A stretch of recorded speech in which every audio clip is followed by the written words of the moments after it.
Assalamualaikum warahmatullahi wabarakatuh. Alhamdulillah, alhamdulillahirabbil alamin. Allahumma shalli ala sayyidina Muhammad wa ala ali sayyidina Muhammad. Pemirsa Khilafah News dimanapun Anda berada, salam jumpa kembali bersama dengan saya Aziz Rohman di program Kabar Petang edisi Kamis 9 Desember 2021. Insya Allah beberapa menit ke depan kami akan menemani Anda mencermati dan menelaah berita paling menarik dan paling populer hari ini bersama narasumber yang kompeten di bidangnya dan tentunya dari sudut pandang Islam. Baiklah pemirsa, inilah kabar petang selengkapnya.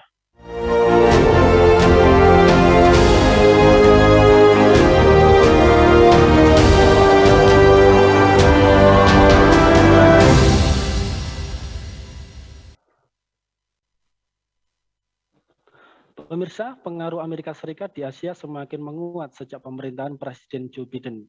Sementara pengaruh Cina melemah akibat pandemi COVID-19, menurut indeks tahunan yang dirilis oleh Lowy Institute. Asia Power Index atau indeks kekuatan Asia mengukur banyak aspek, di antaranya kemampuan ekonomi dan militer, hubungan ekonomi dan jaringan pertahanan, serta pengaruh di bidang kebudayaan. Di tahun 2021, Amerika Serikat masih menjadi negara yang paling berpengaruh di wilayah Asia Pasifik, disusul Cina di posisi kedua yang kedudukannya terus menguat dalam catatan indeks beberapa tahun terakhir. Alisa Leng, seorang ekonom dan peneliti yang berpartisipasi dalam penelitian indeks mengatakan semakin menguatnya Amerika sebagian besar disebabkan oleh pemerintahan Biden katanya. Nah pemirsa, apakah hubungan Amerika Serikat dan Cina memiliki pengaruh kekuatan global terpenting saat ini dan masa mendatang? Kemudian, apakah hubungan kedua negara tersebut saat ini berada di titik terburuk dan apakah situasi tersebut akan berubah? Untuk membahasnya, kami telah terhubung dengan Bung Budi Mulyana. Beliau adalah seorang pengamat hubungan internasional. Kita sapa dulu beliau. Assalamualaikum warahmatullahi wabarakatuh, Bung Budi. Waalaikumsalam warahmatullahi wabarakatuh, Bung Aziz. Alhamdulillah, kabarnya bagaimana ini, Bung? Sehat, Bung? Alhamdulillah, Bandung cerah hari ini. Kemarin hujan terus. Sekarang ya, Masya Allah ini luar biasa. Mudah-mudahan di sana tidak ada banjir dan lain-lain ini. Amin, amin, insyaallah. Amin. Baik, Bung, mencermati terkait dengan Amerika Serikat dan juga Cina, ini kalau kita melihat apakah Amerika Serikat ini pulih dari kekacauan era Trump dan kemudian merevitalisasi strategi mereka, dan apakah Amerika Serikat mampu meyakinkan sekutu mereka sehingga Amerika Serikat tampak mampu memanfaatkan para sekutunya untuk memperkuat posisi Amerika Serikat sebagai negara adidaya global saat ini? Ya, jadi kalau kita bicara Amerika Serikat ya, Amerika Serikat itu negara yang sudah established ya ratusan tahun sejak merdeka tahun 1776 gitu ya. Dan Amerika sudah memiliki pola pattern dari kenegaraan yang mapan. Dan tentu dengan mapannya posisi Amerika as a state ya sebagai sebuah negara, maka sangat kecil kebergantungannya kepada perubahan di tingkat elit, tingkat perubahan presiden misalkan ya, semacam itu sangat tidak signifikan. Ada perubahan kepemimpinan itu mengubah pattern kenegaraan dari Amerika Serikat. Betul bahwa pemerintahan Donald Trump yang hanya 4 tahun itu ya, itu memang meninggalkan berbagai kekacauan dan kebijakan ya kalau kita lihat secara historik ya, kalau kita lihat pada masa itu. Ada sorotan terhadap apa yang dilakukan oleh Trump. Misalkan dalam konteks internasional, Trump itu kan dia menjadikan Amerika itu meninggalkan sekutunya dalam kesepakatan di bidang iklim dan dalam konteks nuklir ya. Bahkan dalam penyelesaian isu Suriah ya, Trump itu juga meninggalkan sekutunya di sana, sehingga banyak yang kecewa apa yang kemudian dilakukan oleh Trump terhadap Suriah. Di dalam negeri juga kita tahu bahwa Trump ini kan sangat kental dengan slogan American First yang dianggap sebagai white supremacy ya, menjadikan muncul diskriminasi terhadap warga non kulit putih gitu. Padahal dunia tahu bahwa Amerika ini adalah negara yang plural, negara yang majemuk ya, ditopang oleh banyak etnis. Makanya pada masa Trump kan kemarin muncul berbagai kasus rasisme di Amerika Serikat gitu. Terlebih ketika terjadi pandemi ya, Trump ini juga menganggap enteng ya pandemi corona di Amerika Serikat, bahkan sampai dia sendiri kena gitu ya, dan ini yang mengakibatkan hampir sampai 700.000 ya, bahkan lebih itu penduduk Amerika meninggal dunia akibat corona. Itulah berbagai kekacauan yang mungkin kita bisa lihat yang dilakukan oleh Trump pada masa pemerintahannya gitu. Namun tadi apa yang dilakukan Trump ini tidak menggoyahkan posisi Amerika negara adidaya ya, sebagai sebuah negara adidaya di level global gitu. Dan apa yang dilakukan pada masa Trump itu hanya sekedar dinamika yang terjadi. Artinya kalau kita bicara bagaimana apakah Amerika revitalisasi strategi, ya tidak sebenarnya ya. Tidak ada sesuatu yang baru dari kebijakan Amerika secara global. Apakah Amerika ditinggalkan sekutunya? Mungkin ada kekecewaan, tapi Amerika dengan sekutu secara secara garis besarnya itu ya masih dalam satu arah yang sama gitu ya, masih on the track gitu, sehingga Amerika dengan sekutunya itu masih seiring sejalan untuk sama-sama menguatkan posisi kapitalisme global yang dipimpin oleh Amerika Serikat di level dunia gitu. Dan itu sama sekali tidak begitu terpengaruh secara signifikan ya oleh apa yang dilakukan oleh Donald Trump. Ketika Biden naik, ya ada semacam inilah, semacam stabilisasi lagi gitu ya terhadap hal-hal yang mungkin apa yang dilakukan oleh Trump itu dianggap sedikit membuat dinamika dalam politik Amerika secara global. Walaupun di sisi lain memang dalam perspektif mereka itu ada juga yang dilakukan oleh Trump itu yang menjadi sesuatu yang terobosan yang luar biasa gitu ya. Nah, salah satunya adalah penandatanganan dari Abraham Accord gitu ya. Jadi peran Trump untuk bisa menjadikan dunia Islam, Arab itu dekat dengan Amerika, bahkan dengan Israel, dengan normalisasi hubungan beberapa negara Arab dengan Israel, ini sebuah prestasi juga bagi Trump. Dan itu diacungi jempol oleh sekutu-sekutu Amerika di Eropa. Itu Bung Ajis. Ya, baik Bung Budi. Kalau kita melihat percaturan dari global, ini kan selain Amerika Serikat kan juga ada Cina. Nah, kalau kita lihat juga di dalam pemberitaan yang beredar, hubungan antara kedua negara ini juga naik dan turun begitu. Nah, apakah hubungan Amerika Serikat dan Cina ini memiliki pengaruh di dalam kekuatan global terpenting saat ini dan di masa yang akan datang ini, Bung Budi?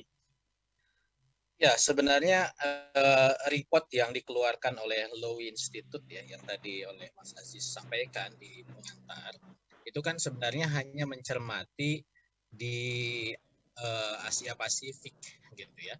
Jadi bukan melihat bagaimana posisi Amerika dengan Cina di level global gitu.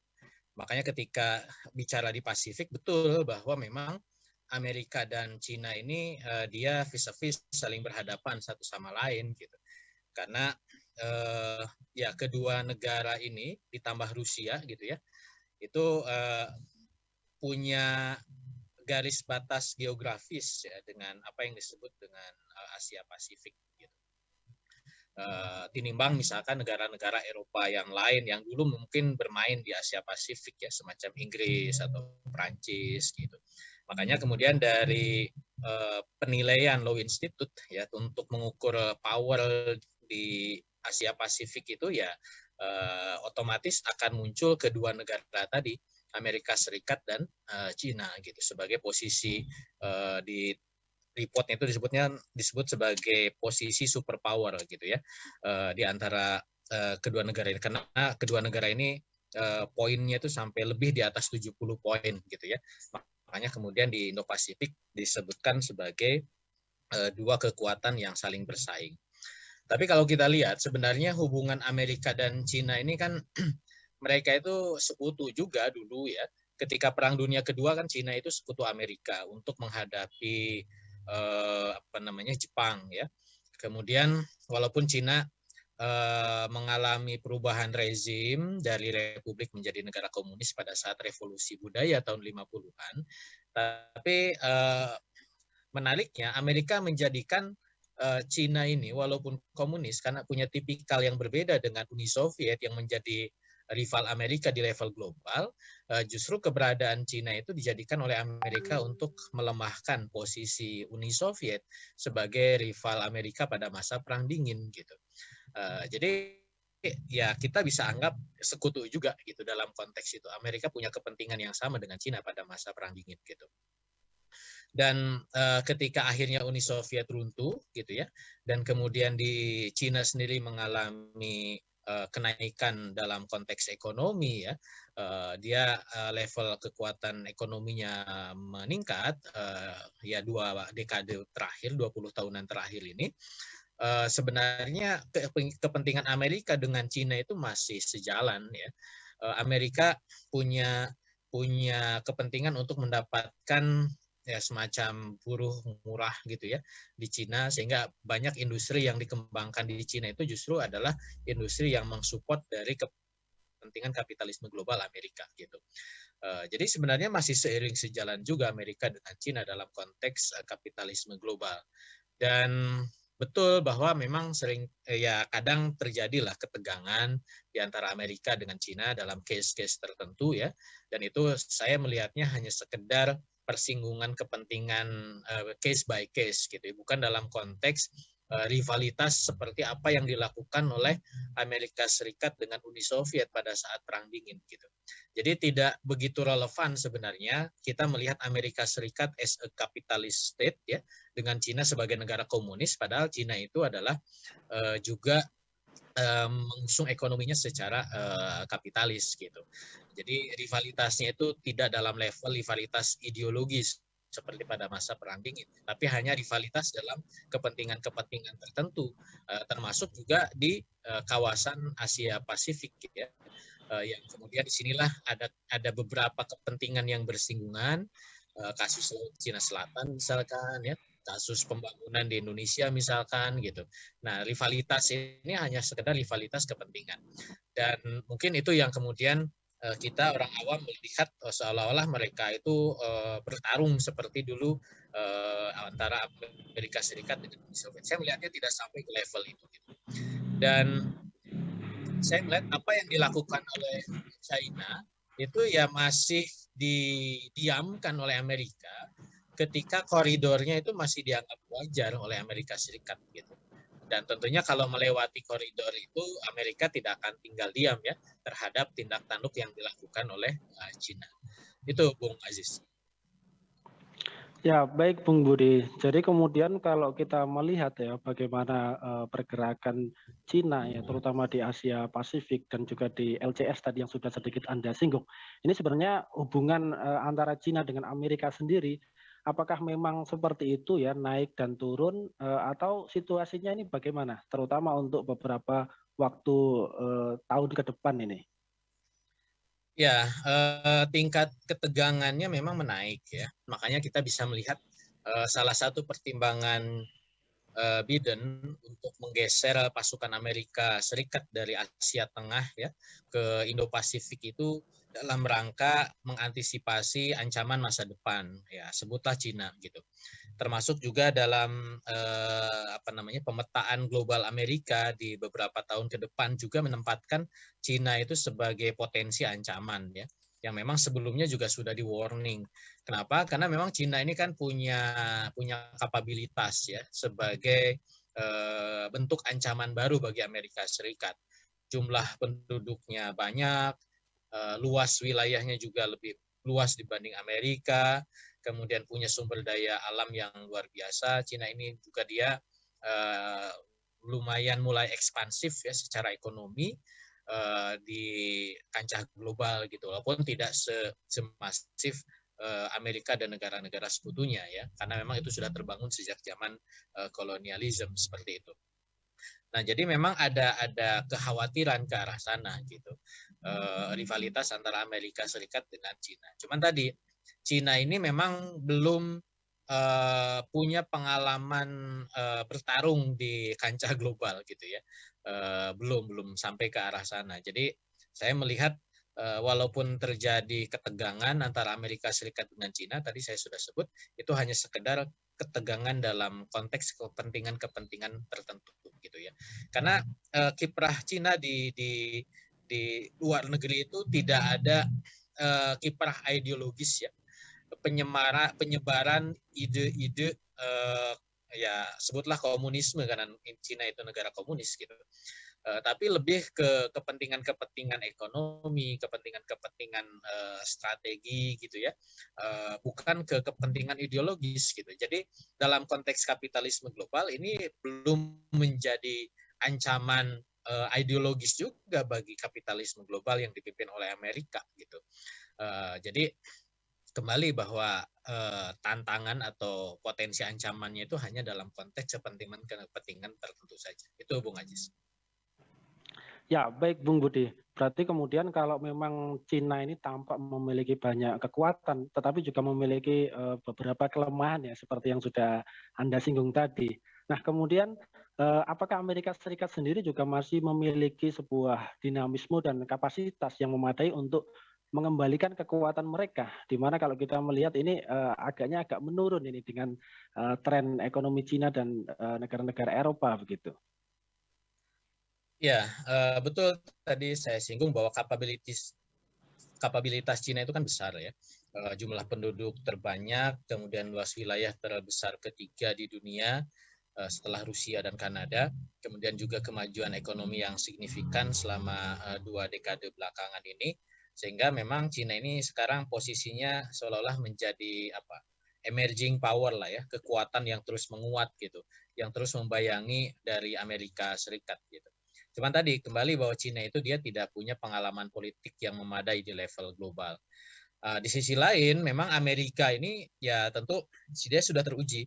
Dia sebagai negara adidaya pasca Perang Dunia Kedua, dia bertarung ya kalau saya sebut maraton gitu ya pada saat Perang Dingin dengan Uni Soviet dan dengan berbagai strateginya itu luar biasa. Ini saya muji-muji Amerika bukan berarti pro Amerika ya, tapi kita bisa melihat Iya.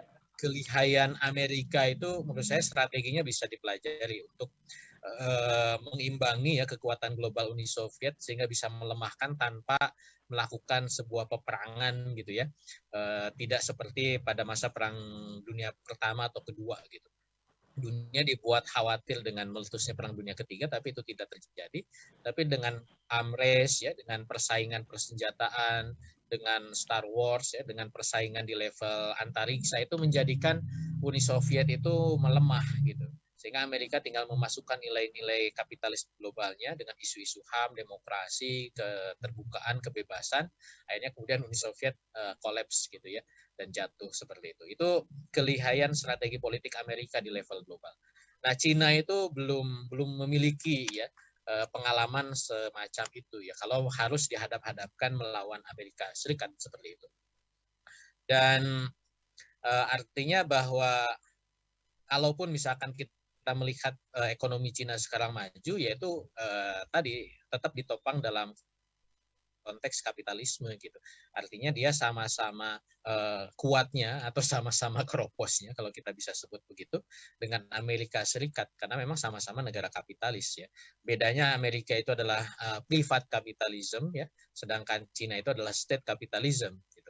Makanya kemudian state capitalism atau dalam konteks politik dia mengusung ide komunisme itu hanya dalam konteks bagaimana Cina itu dia membangun stabilitas politiknya di dalam negeri gitu.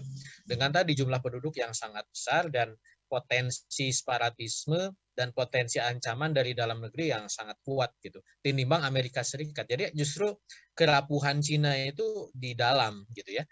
Di dalam dia punya potensi yang berat kalau kemudian harus betul-betul menjadi negara kapitalis. Makanya kemudian gagasan komunisme itu dipertahankan dalam konteks menjaga politik dalam negerinya supaya kuat gitu.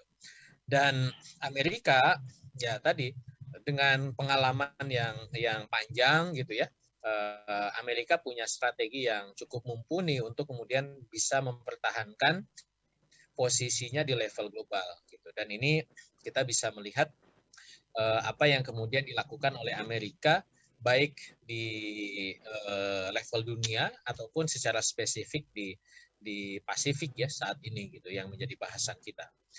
Karena memang betul Pasifik ini menjadi kawasan yang memang agak terlupakan lah anggap seperti itu oleh Amerika Serikat. Amerika lebih concern ketika masa perang dingin kan menguatkan di Atlantik ya dengan NATO-nya dengan Eropanya, kemudian bergeser ke Timur Tengah ketika di situ ditemukan sumber daya minyak yang luar biasa. Nah sekarang Amerika bergeser ke Pasifik ketika ada rivalitas dan kepentingan dengan Cina. Padahal kita tahu bahwa justru Pasifik ini menjadi titik lemah Amerika ketika Amerika dulu diserang oleh Jepang ya pada saat Perang Dunia Kedua, Pearl Harbor gitu. Makanya sebenarnya Pasifik ini punya trauma politik ya buat Amerika Serikat gitu. Walaupun Amerika sebenarnya sudah coba kunci ya Pasifik ini dengan sekutu-sekutu yang disupport dengan kuat ya. Jepang itu dulu lawan Amerika pada saat Perang Dunia Kedua, tapi sekarang menjadi sekutu kuat Amerika di Pasifik ya. Kemudian Korea Selatan itu juga sekutu kuat Amerika di Pasifik. Dulu ada Filipina ya, kemudian juga ada Thailand, ada Singapura, kemudian juga di selatan ada Selandia Baru dan Australia. Bahkan dengan Australia, dengan Inggris, Amerika belakangan kan bikin AUKUS ya, penguatan persekutuan mereka yang sebenarnya dulu sudah terjalin, tapi dikuatkan lagi dengan AUKUS-nya gitu.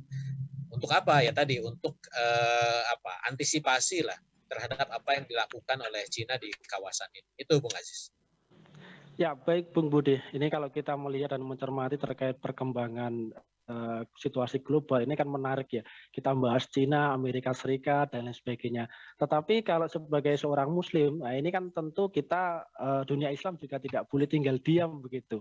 Nah, kira-kira apa saja ini langkah apa yang harus diambil oleh dunia Muslim ya, terutama kaum muslimin agar bisa mengambil banyak peran ya di dalam situasi global saat ini dan juga mungkin di masa-masa yang akan datang begitu.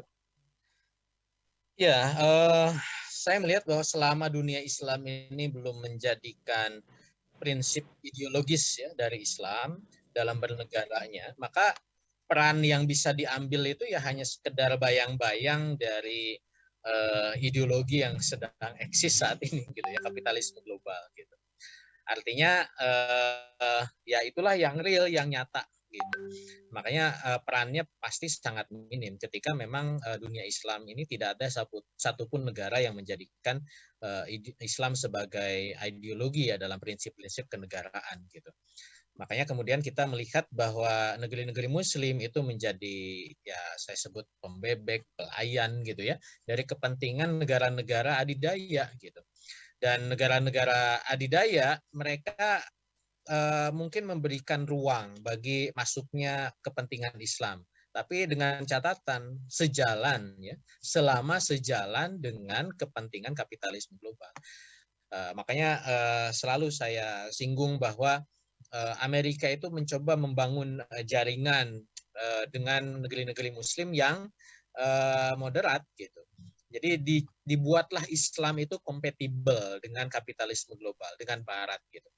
Padahal kalau kita rujuk gitu ya, banyak sekali prinsip-prinsip Islam yang berseberangan dengan prinsip-prinsip kapitalisme Barat gitu. Karena tentu Islam ini kan wahyu dari Allah Subhanahu wa taala. Dia punya ajaran yang sudah spesifik, sudah tertentu ya, yang ketika kita compare dengan apa yang dibawa oleh kapitalisme global itu justru berseberangan. Nah, sekarang dunia Islam coba dimoderasi ya, didekatkan gitu bahwa Islam itu bisa ditafsirkan kok supaya sejalan dengan mereka. Ini dalam rangka apa? Ya tadi dalam rangka Islam itu tidak tampil secara ideologis, akhirnya kemudian dia hanya sekedar pelayan kepentingan dari kapitalisme global.